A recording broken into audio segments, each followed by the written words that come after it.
పంపించాడు. ఎక్కడి నుండి ఇదంతా డబ్బంతా ఎక్కడిదిరా? మహారాష్ట్రకు 500 కోట్లు ఖర్చు పెట్టాడు, బీహార్కు పంపించాడు, ఢిల్లీకి పంపించాడు, పంజాబ్కు పంపించాడు. ఈ డబ్బంతా ఎక్కడిది? 100 కోట్లు పంపించాడు. ఎక్కడిది డబ్బంతా? అరే లుచ్చానా కొడుక, కేటీఆర్ని గుర్తుపెట్టుకో. మా రాహుల్ గాంధీ గారు తలుచుకుంటే ఈ దేశంలో 140 కోట్ల జనాభా, ఈ దేశవ్యాప్తంగా కాంగ్రెస్ కార్యకర్తలే 10 కోట్ల మంది ఉన్నారు. 10 కోట్ల మంది ఒక్కొక్కరు ఒక 100 రూపాయలు వేసుకుంటే 1000 కోట్లు అవుతాయి.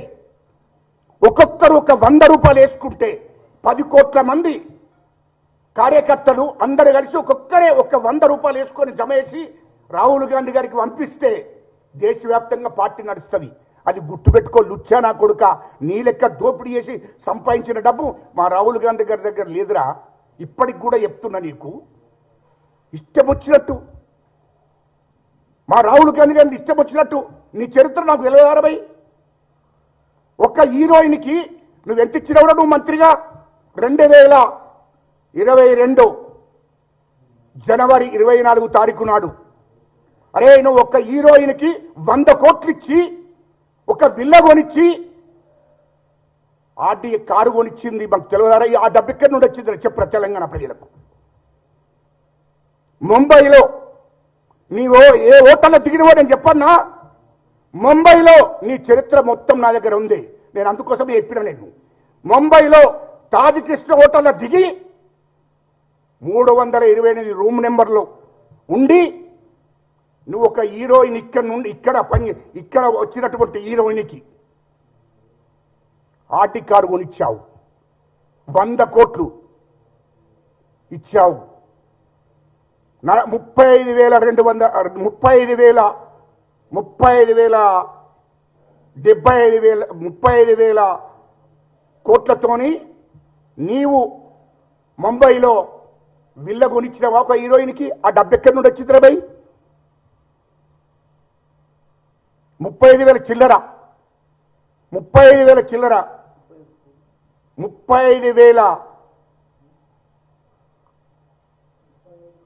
35 కోట్లు, సారీ 35 కోట్ల 770 ఏదో 77,000 ఏదో ఉంది. 35,077 రూపాయలతోని ఒక విల్ల కొనిచ్చావు హీరోయిన్కి. ఆ డబ్బు ఎక్కడి నుండి వచ్చిందిరా? హీరోయిన్ బెదిరిస్తే, నన్ను లొంగ తీసుకున్నామని బెదిరిస్తే ఆ హీరోయిన్ పేరు చెప్పను దయచేసి, ఎందుకంటే ఆమె ఆడబిడ్డ. ఆడపిల్లలతో బదనం చేయకూడదని చెప్తలేను. ఆమె ఫోటో ఉంది, ఆమె మాట్లాడిన రికార్డు కూడా ఉంది. ఆమెను హైదరాబాదులో నువ్వు మోసం చేసినమని నిన్ను బెదిరిస్తే, నన్ను వాడుకున్నావు, నన్ను వాడుకొని నా జీవితం నాశనం చేసినవని బెదిరిస్తే ముంబైకి నేను వస్తున్నా అని అర్జెంటుగా పోయి ఆర్డీ కారు బుక్ చేసి ఆర్డీ కారు ఇచ్చి వెంటనే ఒక విల్ల కొనిచ్చి 35 కోట్ల 77,000తోని విల్ల కొనిచ్చి నీవు 100 కోట్లు ఆమెకు వేరే అకౌంట్ నుంచి ట్రాన్స్ఫర్ చేయించావు. ఒక కాంట్రాక్టర్తోని, ఒక కాంట్రాక్టరు ఒక జ్యువెలర్ షాప్ ఇద్దరితోని 100 కోట్లు ట్రాన్స్ఫర్ చేయించావు హైదరాబాద్ నుండి. ఇది వాస్తవం కాదా? ఎక్కడి నుండి వచ్చింది ఇదంతా? ఎక్కడి నుండి వచ్చింది ఇదంతా? ఎక్కడి నుండి వచ్చింది? 2022 జనవరి 24 తారీఖు నాడు ఎక్కడి నుండి వచ్చింది? తాజికిస్తాన్ హోటల్లో ఉన్నది వాస్తవం కదా? ముంబైలో సముద్ర తీరం పక్కకు తాజికిస్తాన్ హోటల్లో ఉన్నది రాబాయి. ఇది గుర్తు చేస్తున్నాను ఎందుకంటే మా మీడియా వాళ్ళకు తెలియదు కదా పాపం. ముంబై అంటే అక్కడ తాజికిస్తాన్ హోటల్ ఎక్కడ ఉన్నదంటే వీళ్ళు అనుకుంటారు. సముద్ర తీరం పక్కకు ఉన్నదిరా. నీ డాటా అంతా నాకు తెలియదు అరబై.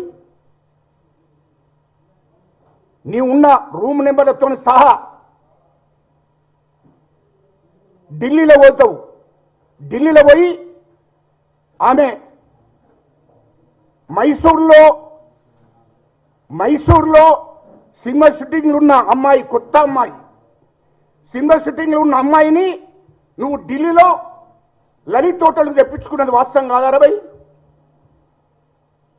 777 రూమ్ నెంబర్కి తెప్పించుకున్నది వాస్తవం కాదా? బెదిరించి 50 కోట్లంటే నీకు ఇస్తాను, తొందరగా రాకపోతే బాగుండదు, లేకుంటే సినిమా ఇండస్ట్రీలో నువ్వు ఉండవు. మైసూర్లో ఉన్న అమ్మాయిని, సినిమా షూటింగ్లో ఉన్న అమ్మాయిని 2022 మార్చి 3 తారీఖు నాడు ఏడికి తెప్పించుకున్నావు భయ్? మార్చి 3 తారీఖు నాడు ఢిల్లీలో లలిత్ హోటల్కు తెప్పించుకున్నది వాస్తవం కదా? 770 రూమ్ నెంబరు, 50 కోట్లు ఆమెకి ఇచ్చింది వాస్తవం కాదా? వాస్తవం కాదా? కాకపోతే మీడియాకు చెప్పు. అరే పార్క్ హయత్ నుంచి మొదలుకుంటే ముంబైలో ఏ హోటల్లో ఉన్నావు, ఢిల్లీలో లలిత్లో ఉన్నది వాస్తవం కాదా? మరి ఇవన్నీ సాక్ష్యాలు రాబాయి. ఈ డబ్బంత ఎక్కడి నుండి వచ్చింది నాకు చెప్పు. సినిమా హీరోయిన్లను, అమ్మాయిలను, కొత్తగా వచ్చిన ఇండస్ట్రీకి వచ్చిన అమ్మాయిలను నువ్వు బ్లాక్మెయిల్ చేసి బెదిరించి ఒకరినేమో ముంబైకి తెప్పించుకుంటావు, ఒకరినేమో ఢిల్లీకి తెప్పించుకొని నీవు వాళ్ళను లొంగ తీసుకొని వాళ్ళను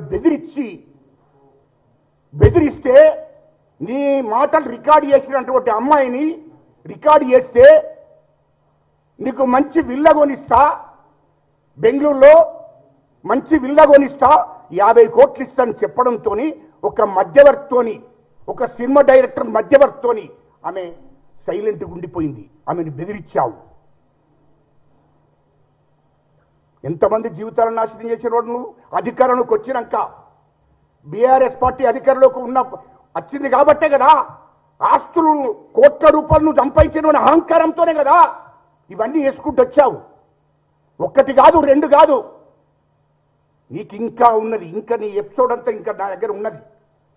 నువ్వు దుబాయ్లో ఏ విల్లాలు ఉన్నావు, ఎక్కడున్నావో అది కూడా నేను బయట పెడతా. నువ్వు తొందరపడకురా భయ్, నువ్వు తొందరపడకు. ఎవరైతే నీ బినామీ ఉన్నాడో వాడిని చంపితే ఇవన్నీ సమస్యలని పోయినాయి అనుకోకు. మొత్తం రికార్డ్ అంతా నా దగ్గర ఉంది. దుబాయ్లో నువ్వు ఏ విల్లాలు ఉన్నావు, ఎక్కడున్నావు, అక్కడ ఎవరిని తెప్పించుకున్నావో, వాళ్ళకి అక్కడ ఎన్ని విల్లాలు కొనిచ్చినావు,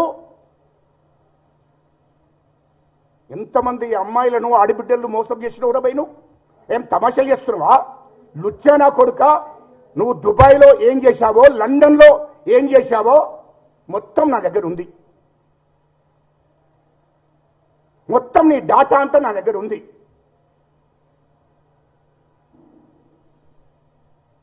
కలకత్తాకు పోయి కలకత్తాలో నువ్వు ఏం చేశావో మొత్తం నా దగ్గర ఉంది రే భయ్.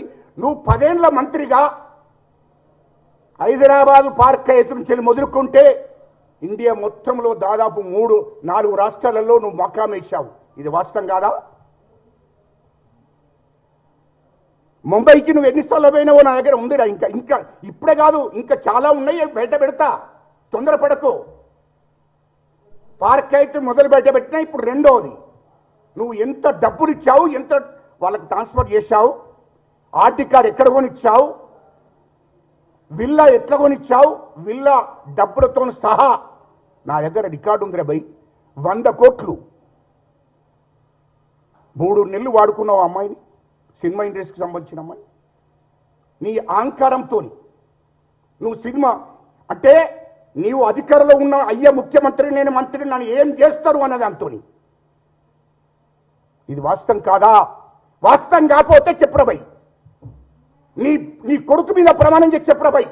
అరే నేను మీడియా ముందు చెప్తున్నా, నీకొక్కవేళ ఒక అయ్యకు ఒక అవ్వకు పుట్టినోడు అయితే నీ కొడుకు మీద ప్రమాణం చేసి చెప్పురా, నేను చెప్పేది వాస్తవం కాదని. అరే లుచ్చానా కొడుక, నువ్వు ఇవన్నీ తప్పులు చేసి మా రాహుల్ గాంధీ గారిని మాట్లాడతావురా లుచ్చానా కొడుక, మా ముఖ్యమంత్రి రేవంత్ రెడ్డి గారిని మాట్లాడతావురా నువ్వు ఇష్టం వచ్చినట్టు. మా ముఖ్యమంత్రి గారు కష్టపడొచ్చిండ్రా భయ్. ఒక జడ్పీటీసీగా, ఎమ్మెల్సీగా, ఎమ్మెల్యేగా, ఎంపీగా, పిసిసి అధ్యక్షునిగా ముఖ్యమంత్రి అయినరా కష్టపడుకుంటా, అంచెలంచెలు ఎదుక్కుంటా, ఈ ప్రజల సమస్యల మీద కొట్లాడుకుంటా, పోరాడుకుంటా, కడుపు కట్టుకొని నిద్ర లేకుండా తిరిగి కష్టపడి ముఖ్యమంత్రి అయినరా.